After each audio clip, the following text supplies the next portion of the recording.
नमस्कार, मैं हूं अविनाश और इस खास पेशकश में आपका स्वागत है। खास पेशकश में हम बात करेंगे उत्तर प्रदेश की, जहां के हाल जानेंगे हम। जिस तरह से लॉकडाउन का ये तीसरा चरण चल रहा है, 8वां दिन है आज उसका, तीसरे चरण का, किस तरह से सरकार वहां काम कर रही है, कोविड-19 के संक्रमित जो लोग हैं उनके इलाज के लिए क्या कुछ सरकार कर रही है और नए संक्रमित जो आ रहे हैं उनके लिए क्या कुछ इंतज़ाम किए गए हैं, आने वाले समय के लिए क्या कुछ इंतज़ाम किए गए हैं, और जो मजदूर दूसरे राज्यों में उत्तर प्रदेश के जाकर काम करते थे उनका वापस आना भी शुरू हो गया है, तो इस समस्या से किस तरह से सरकार जूझ रही है और क्या क्या गतिविधियाँ वहाँ वापस से शुरू हो चुकी हैं या होने वाली हैं, उन सब पर चर्चा करेंगे हमारे स्टेट एडिटर आर.सी. भट्ट साहब से। भट्ट साहब, आपका बहुत स्वागत हमारी इस खास पेशकश में। और सबसे पहले तो जानेंगे उत्तर प्रदेश के आज के हाल आपसे। इस समय तकरीबन 3300 से अधिक पेशेंट यहाँ पाए गए हैं और जिसमें 2000 के आसपास जो है करीब एक्टिव केस हैं और लगभग जो है 78 लोगों की अब तक मौतें हो चुकी हैं उत्तर प्रदेश में। यह वर्तमान समय का आंकड़ा है और सरकार इस समय जो पूरी तरह से प्रवासी मजदूरों पर फोकस है, जिस तरह से अविनाश ये पत्र आज आया है, ये मेरे हाथ में एक पत्र है तो आप देखते हैं, ये भारत सरकार के गृह सचिव अजय भल्ला का पत्र है। ये पूरे देश के जितने भी राज्य हैं उन राज्यों में उनके मुख्य सचिव को ये लिखा गया है। ये पत्र सुबह 11 बजे आया है, हम लोग को मिला है दिल्ली से, और इस पत्र में साफ साफ ये लिखा हुआ है कि आप प्रवासी मजदूरों के लिए ट्रेन की डिमांड जी सभी राज्यों को, उसमें उत्तर प्रदेश सभी राज्य, तो ये ट्रेन की डिमांड करें ताकि ज्यादा से ज्यादा मात्रा में ये प्रवासी मजदूर वहां से लाए जाएं। सरकार उसी पर फोकस कर रही है। सरकार का ये दावा है कि तकरीबन 7 लाख प्रवासी मजदूर अब तक उत्तर प्रदेश में आ चुके हैं और आज अगर हम की बात करें तो 55 ट्रेनें आज उत्तर प्रदेश में आ रही हैं, जिससे तकरीबन 75,000 मजदूरों को लाया जा रहा है। पूरी तरह से योगी सरकार इन प्रवासी मजदूरों को, जो 20 लाख के आसपास जिनकी अन्य राज्यों में संख्या है, जो धीरे धीरे अब उत्तर प्रदेश में श्रमिक एक्सप्रेस के माध्यम से ये आ रहे हैं, तो उन मजदूरों को लेकर कहीं न कहीं सरकार को ये बड़ी चिंता है। जो कामगार हैं उनको पहले तो ज्यादा से ज्यादा ट्रेनें चला के निकालना उन राज्यों में, क्योंकि ये जो घटना अभी हुई है औरंगाबाद की, जिसमें 16 लोगों की मौत हो गई, और जिस तरह से तमाम मीडिया में ये दृश्य आ रहे हैं कि लोग वहां से पैदल चल रहे हैं, साइकिल से चल रहे हैं, अब लोग रुक नहीं पा रहे हैं, तो ये उससे कहीं ना कहीं अब मौतें शुरू हो गई। 3 मौतें कल अभी हुई हैं। उत्तर प्रदेश के वो श्रमिक थे और मध्य प्रदेश में वो खंडवा और नरसिंहगढ़ जिलों में उनकी मौतें हुई हैं। तो सरकार को भी ये लगने लगा है कि इनको जल्दी से जल्दी रेस्क्यू किया है और उत्तर प्रदेश सरकार ने सीधे तौर पर ये निर्णय लिया है कि प्रवासी मजदूरों को ज्यादा से ज्यादा ट्रेनें चला के उनको लाया जाए। और उसके साथ साथ उसके बाद इन्होंने जो इंटर स्टेट यानी कि राज्य के अंदर इनको बसों के माध्यम से उनके गंतव्य जगह पे पहुंचाए, लेकिन उसके पहले राज्य सरकार एक जो प्रक्रिया कर रही है उसके तहत पहले तो उनकी थर्मल चेकिंग हो रही है, उसके साथ साथ उनको क्वारंटीन किया जा रहा है। उसके बाद जब क्वारंटीन की अवधि खत्म हो जाएगी तो उनको 1000 रुपए पारिश्रमिक एक तरह से कहा जाए, भरण पोषण का भत्ता और 15 दिन का राशन, ये किट, ये यूपी सरकार देगी। तो ये सरकार का प्रयास है कि ज्यादा से ज्यादा मात्रा में जो प्रवासी मजदूर हैं उत्तर प्रदेश के, वो उत्तर प्रदेश में आए, उनको अच्छी तरीके से जो है रखा जाए, उनकी जांच हो, क्योंकि संक्रामक बीमारी जो कोविड-19 है ये फैले न, इसकी भी बड़ी चिंता है और इसको लोग लेके भी क्वारंटीन सेंटरों की व्यवस्था बढ़ाई जा रही है। और उसके साथ साथ वहां की जो सुविधा है, ये शिकायतें आ रही थी, वहां की सुविधा बहुत अच्छी नहीं है, उस पर भी योगी सरकार ने ध्यान दिया है।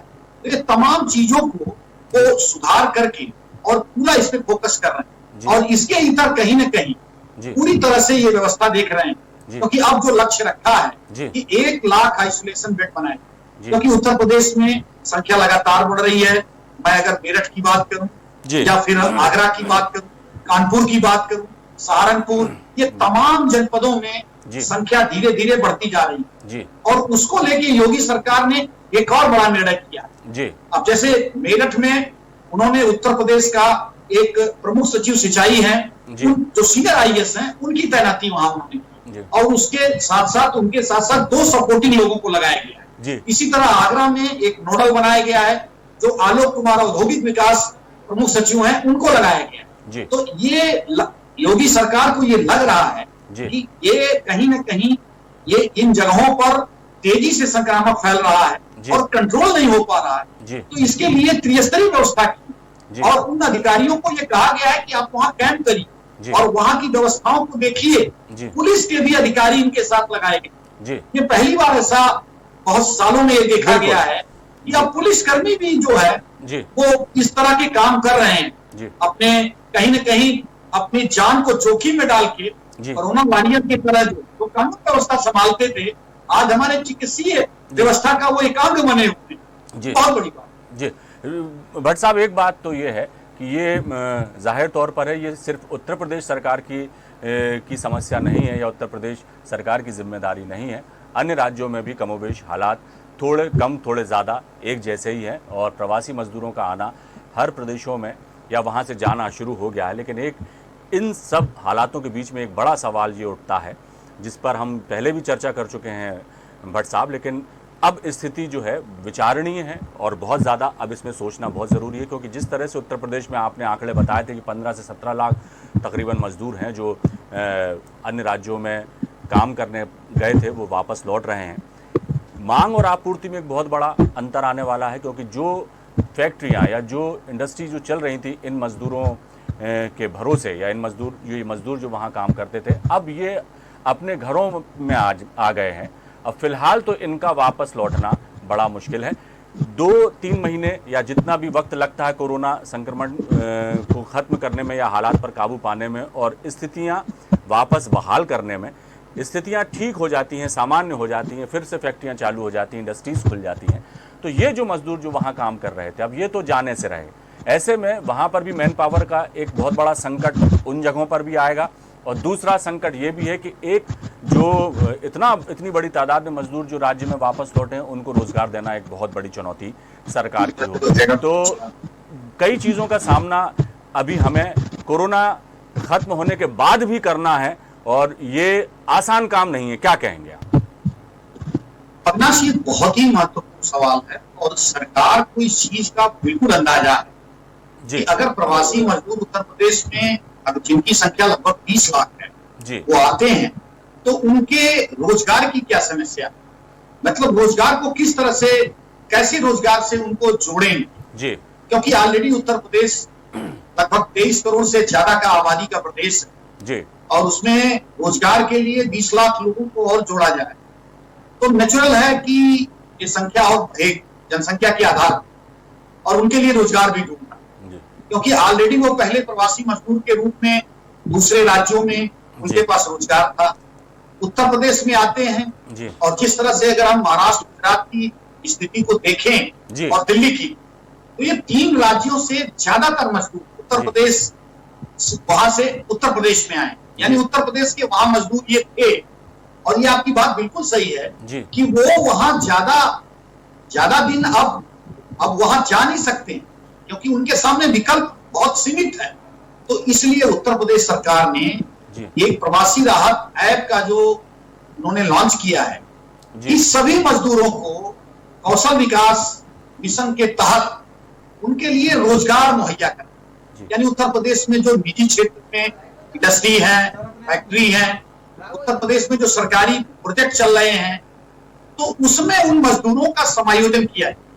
इसके लिए उत्तर प्रदेश सरकार ने ये ऐप भी लॉन्च किया है, और उसके साथ साथ हर मजदूरों का इसी ऐप में आधार कार्ड नंबर, डाटा, उनकी शैक्षिक योग्यता, कोरोना फ्री है कि नहीं, वो डाटा, उसके साथ साथ वो एक्सपर्ट किसमें है। यानी कि अगर कोई मजदूर उत्तर प्रदेश का बॉम्बे में, मुंबई में या फिर अहमदाबाद में, अगर वो राजमिस्त्री है, इलेक्ट्रीशियन है, एसी रिपेयरिंग करने वाला है, या फिर अन्य जो काम करता है जी, वो काम में अगर सिद्धार्थ है तो उसकी स्पेशलिटी भी उसमें दर्ज होगी कि ये काम वहां करते थे, जी, या फिर वो सामान्य मजदूर है। जी, क्योंकि उत्तर प्रदेश में बहुत सारे प्रोजेक्ट चल रहे हैं, जी, उत्तर प्रदेश के विधानसभा के चुनाव भी 2022 में होने हैं, जी, सरकार बहुत तेजी से काम करना चाहती है, जी, लेकिन ये कोरोना का संकट सामने खड़ा हो गया, जी, उसको लेकर कहीं ना कहीं गतिविधियां सीमित हो गई। जी, तो अब सरकार उन मजदूरों को लेकर एक बड़ा टास्क प्लान तैयार कर रही है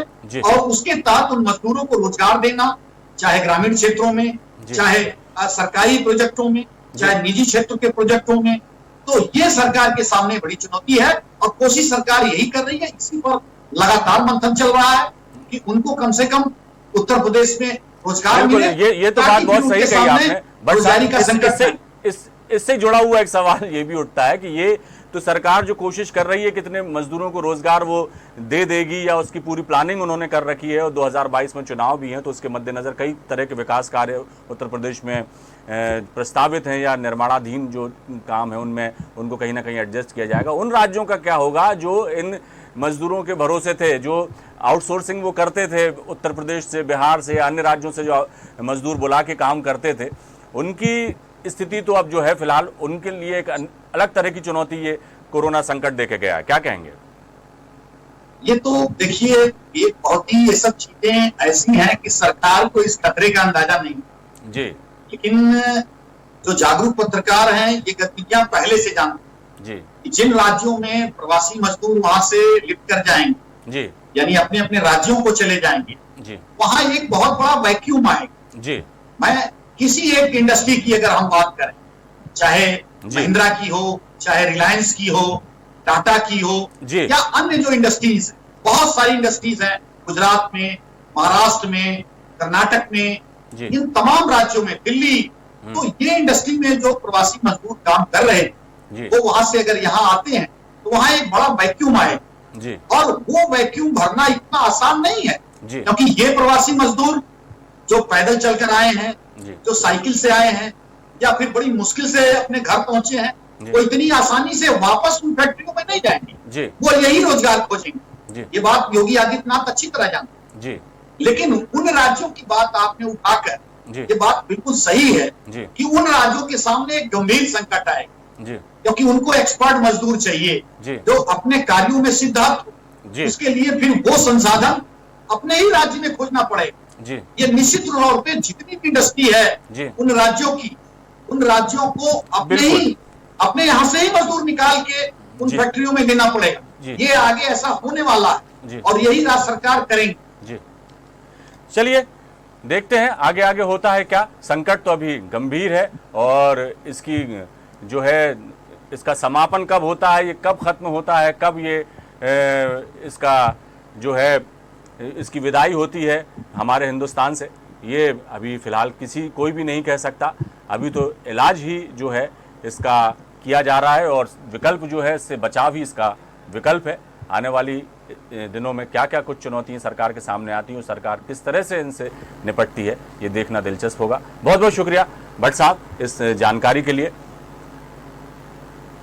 तो कोरोना संकट लगातार गहराता जा रहा है। लॉकडाउन का तीसरा चरण है। तीसरे चरण के भी 8 दिन हो चुके हैं। 17 मई के बाद लॉकडाउन खुलता है, नहीं खुलता है, और खुलता भी है तो क्या क्या कुछ रियायतें लोगों को मिलती हैं और किस तरह की सहूलियतें लोगों को दी जाती हैं सरकार द्वारा, ये भी देखना दिलचस्प होगा।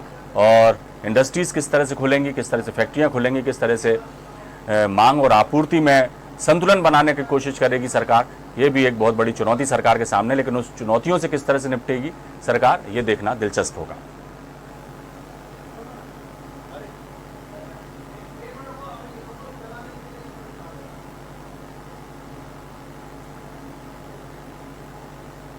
तो बात सिर्फ उत्तर प्रदेश की ही नहीं है, सभी राज्यों में कमोबेश हालात एक जैसे हैं। एक तरफ कोरोना से लड़ रही है सरकार और दूसरी तरफ कई तरह की चुनौतियां भी सरकार के सामने हैं। और सबसे गंभीर संकट जो है वो मजदूरों को नौकरी देना और निम्न वर्ग के लोगों के रोजी रोजगार के इंतज़ाम करना, साथ ही उन तक राशन और खाद्य सामग्री पहुंचाना, ये भी एक बहुत बड़ी